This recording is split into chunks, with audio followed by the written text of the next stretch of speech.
Hi Aries! Welcome po sa ating channel. Ito ang inyong Daily Kabaytari reading for January 17, 2025. Please be reminded kung naka-resonate kayo, comment down. Kung hindi kayo naka-resonate, ibigay niyo po sa iba kasi general reading po ito.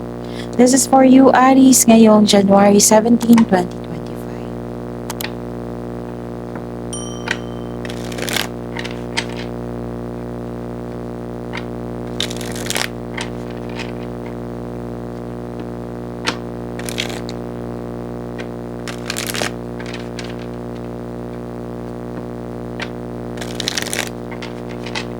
Para po ito sa inyo Aries ngayong January 17, 2025. Maraming salamat po sa inyong patuloy na suporta at maraming salamat din po sa mga hindi nag-skip ng ads.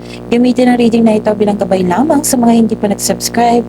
Subscribe na po kayo at click bell notification para malaman nyo na may bago tayong video. Para sa mga gusto magpa-reading po, may lumabas dyan sa screen nyo ngayon. Panoorin nyo po at sundin ng instruction.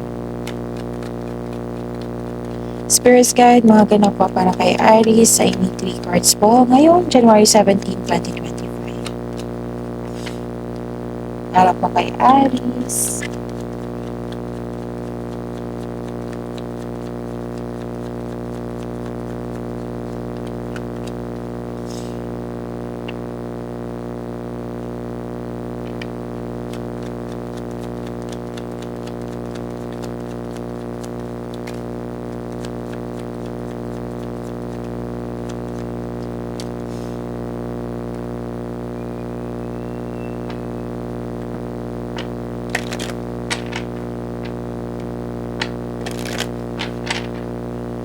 Spirit Guide, mga mensahe po para kay Aries ngayong January 17, 2025. I need 2 cards po.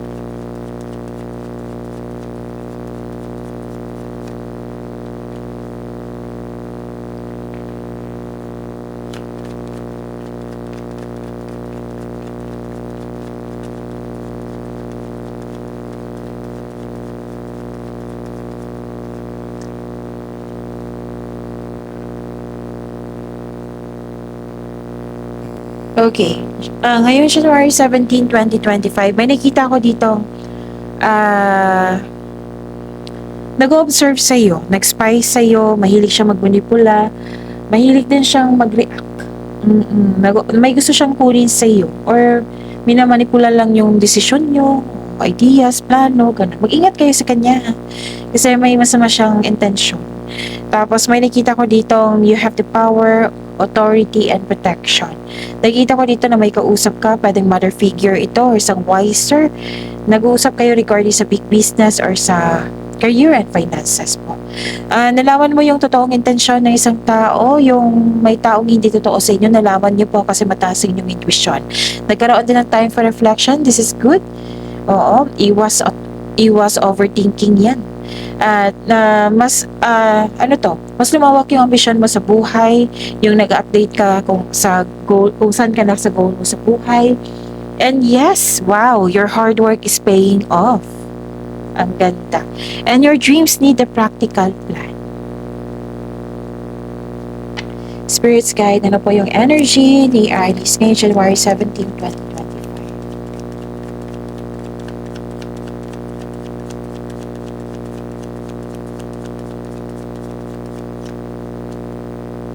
And the clarification of this card po.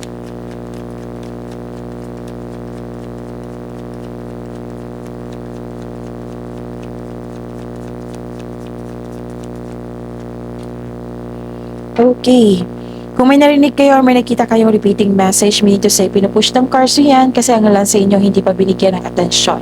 Na kung maaari po, bigyan nyo po ng atensyon, action, solution. Remember, Aries, at the end of the day, alam mo na ikaw lang taong may kakayahan at responsable na gumawa ng sarili mong katotohanan at kinabukasan. So, ano yung energy mo, Aries? Nakikita ko dito na nagkaroon po ng fear of change. Yes, parang may hesitation dito or nahihirapan kayo sa paggawa ng desisyon dito. Parang takot ka mag-move forward or takot ka sa mga challenges na na-encounter mo. Na pwede na nagkaroon ng hesitation para mag-step out ka sa comfort zone.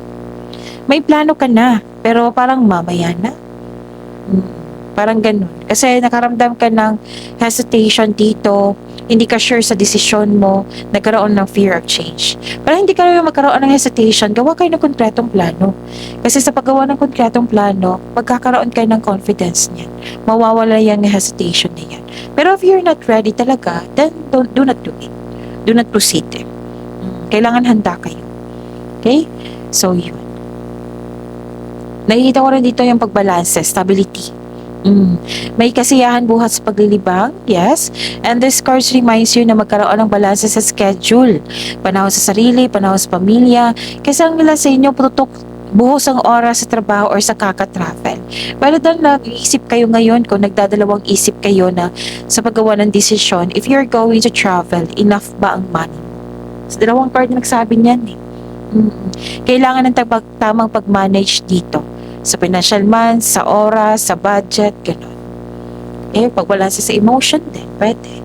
Spirit's Guide, Career and Money po ni Aries, kayo January 17, 2025.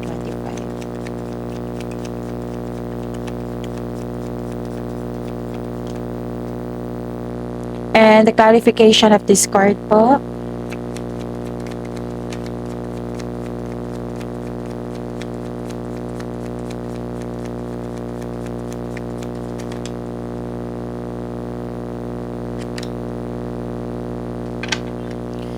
okay, sa career and money niyo po, Aries, nakikita ko dito, nahirapan kayo sa pag-move forward. Pwede din nagkaroon ng delay sa biyahe, travel, lipat bahay, or delay kasi may tuto sa inyong desisyon, or delay sa paggawa ng desisyon kasi may tutol, delay sa paggawa ng aksyon kasi may hesitation. Pwede din man naalala kayo sa nakaraan, nahihirapan kayo mag-move forward. Difficulties in moving on to And nakita ko dito na nagkaroon ng healing. Yes, nagkaroon ng healing. May dalawang card pa po na may naalala kayo sa nakaraan regarding sa inyong career and money. Remind yourself na let go and move forward. Kasi kung kakapit ka sa nakaraan, walang mangyayari na pagbabago. Tapos, dalawang card na nagsabi dito na huwag nyo daw ipagpaliban yung opportunity na dumating sa inyo kasi magbibigay ito ng kasaganaan sa inyo. Spirit's Guide, Love Life, Self-Love, Partnership, and Romance ni Aries, ngayon January 17, 2025. And the clarification of this card po.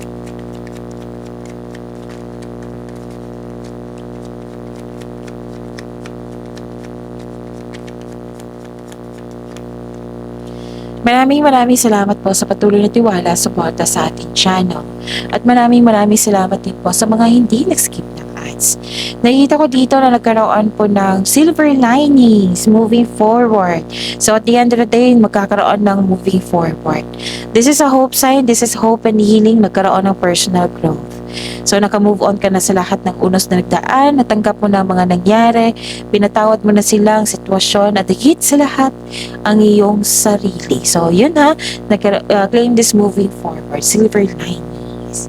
Ano pa? Nakikita ko rin dito na nagkaroon po ng mag-ingat kayo sa taong masakit kung magsalita.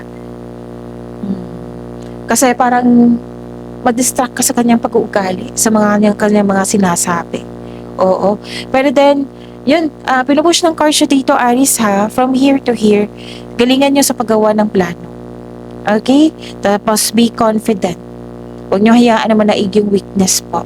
Umiwas na lang kayo sa negativity, yung toxic na tao. Kasi may nakita ko ditong selos, inggit, in denial, paranoid, kulang sa pasensya.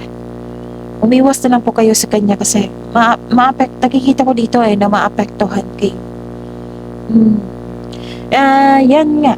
Diba sabi ko dito na from here to here sa new tarot cards, kailangan yung galingan nyo sa paggawa ng plan. Your dreams need a practical plan. Diba?